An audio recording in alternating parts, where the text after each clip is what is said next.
Hi, I'm Simon. Let's take a look at ARIA Snapshots.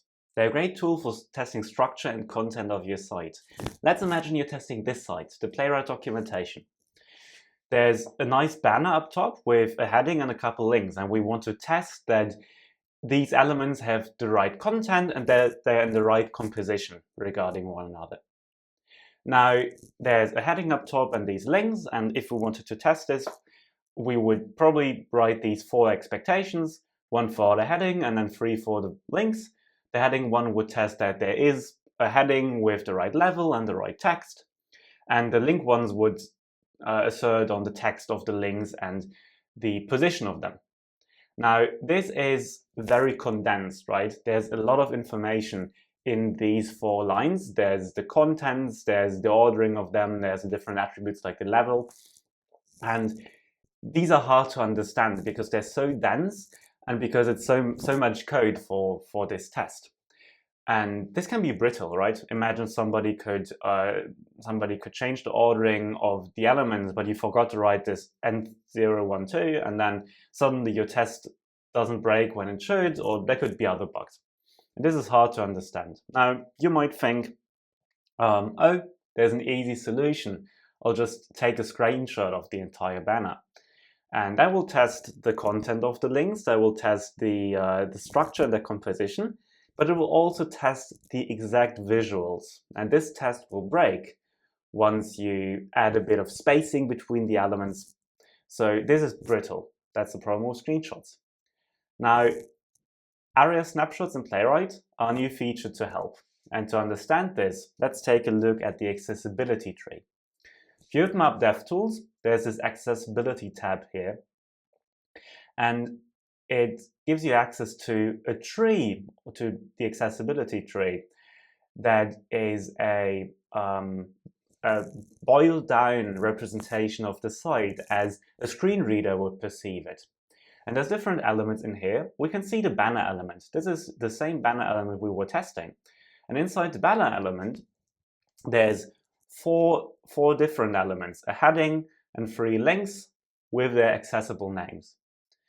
Now, this is a representation of the site that is purely structure and content, but not visuals. And now Playwright, with the new to-match ARIA Snapshot matcher, allows you to assert on this tree. Let's take a look at how that works. We'll go back into a test and we'll comment out the ones we have in here. We'll toggle the comment here, and then we'll go down here, and with the Playwright extension, we'll use that to record that cursor.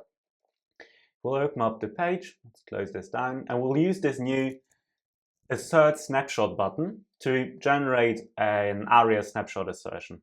Let's click on it, and we don't want to assert on the heading, but on the entire banner, right? So we'll click the banner, and it will have generated a nice expectation for us. Let's look at this. So, this expectation works on the banner element, just as the expectations before.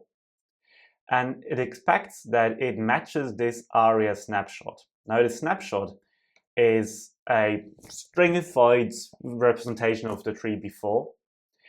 And the expectation asserts that the real page matches the pattern we have in here, that it matches this template.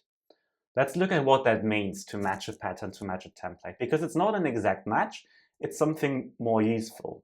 If we run this test, we'll see that it passes, because this tree is exactly the tree we see in the page, right? So it's a banner element up top with the role banner, and then 4 elements inside it with the role heading and 3 links. We test on their names, and we also test that the heading element has the heading level 1, like an H1 element. Now let's try to break this. We'll go into the source code of this page, and instead of an H1, we'll just use an H2, right? And we can see in the page that this now became an H2.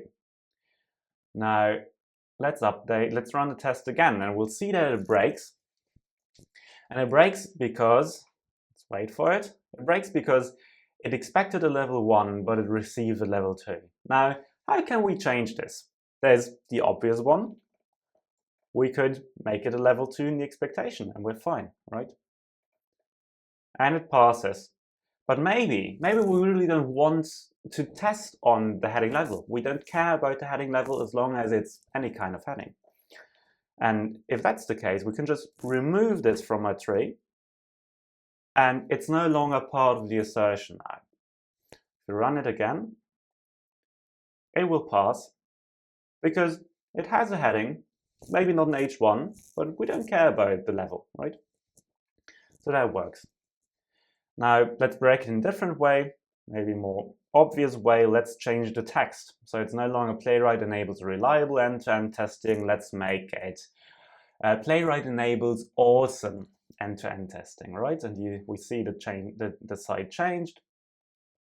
We'll run it again, and now it will fail because it expected reliable here, but it got awesome.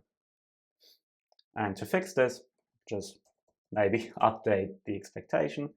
Playwright's now awesome, not just reliable. And yeah, that's how you update these snapshots. Let's look at different kinds of things that could go wrong with your application where the test suite now fails. Maybe somebody adds a link. On top of the Get Started link, there's now also a Learn More link. We can see it appear on the page. Now when we run this test, let's think, what would happen now? We already said that this snapshot testing, it's not about having an exact match with the tree, but it's about matching the pattern. And that means that when we run this test now, it passes, we see it's still green. Because all the elements that we had in the tree here, all the elements we expected to see, they are there. There's one more element, and that's all right. As long as the elements in here exist, it's okay. Now, that also means that we could remove this link Get Started expectation, and it will still pass. But now if we insert it in a different position, it will fail.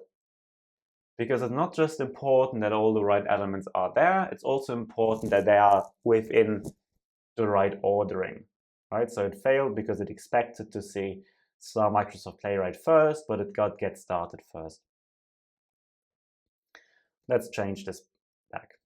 Oh, no, let's not change this back. Let's take a look at how you can fix this if you don't want to do it manually. Because you might have these expectations in a lot of your code base, right? It's a really nice feature that allows you to test structure and content of your page, but not the visuals as you would do with a screenshot test.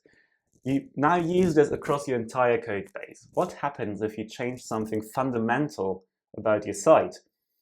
And now suddenly all your expectations break. Now you can go into your terminal and you can do npx playwright test, as you probably know, and you can do --update snapshots. This does something nice. It runs the tests, and in every test where the expectations break, it will create what we call a rebaseline. Let's take a look at this rebaseline. It's a Git patch file that contains a diff of how to update your expectations so that they actually match the site. So what it would do is it would remove the headings, and it would add in a new heading line with level 2, and then it would add the Learn More link that we added, and then put the Star Microsoft Playwright thing in the right order. If we like this, we can do git apply. Another thing you could do is you could just apply it and then review the changes within your text editor, right? And now, after applying this, if we run it again, they pass. So this rebaselining is a very easy way of automatically fixing your test suite if something in the application changed. So you would apply the rebaseline, and then you would manually just skim through the edits to see if they make sense and to see if there's any unintended changes. Now, if you want to work more with this ARIA snapshot, you can also take a look at it in CodeGen. So if you open CodeGen up with NTX Playwright, you go to this page. Then if you pick a locator here, on top of seeing the locator, you can also see the ARIA Snapshot tab here, and you will see the ARIA Snapshot that Playwright generated for this element, and you can maybe edit it. So if we remove this, it will still pass. You can see that because it's still highlighted in here. But if we change get start to get stopped, then the snapshot won't pass anymore. And you can use this tab to play around with the snapshot and then manually copy and paste it into your code base if that works better for your use case. I'll show you another thing about these snapshots. You already saw that you can remove these attributes, right? You can, for example, remove the heading level attribute, and if you remove it, that means that Playwright won't match on this. Another thing that's also optional is this accessible name here, this description. If you remove the text, then it still passes. And this is super useful if you don't really know what's inside the elements. If you only care about the composition of different ARIA elements in your site, but you don't care about the content, well, just remove the content, right? You can just remove the content, everything will be fine. And this is super useful if you're working with user-generated content or for some other reason you don't know what the accessible names of the elements are, or maybe you don't care about it. Cool. So that's ARIA Snapshots. We think it's a very useful way of testing structure and content. And yeah, we're super excited to see what you all do with it. Bye.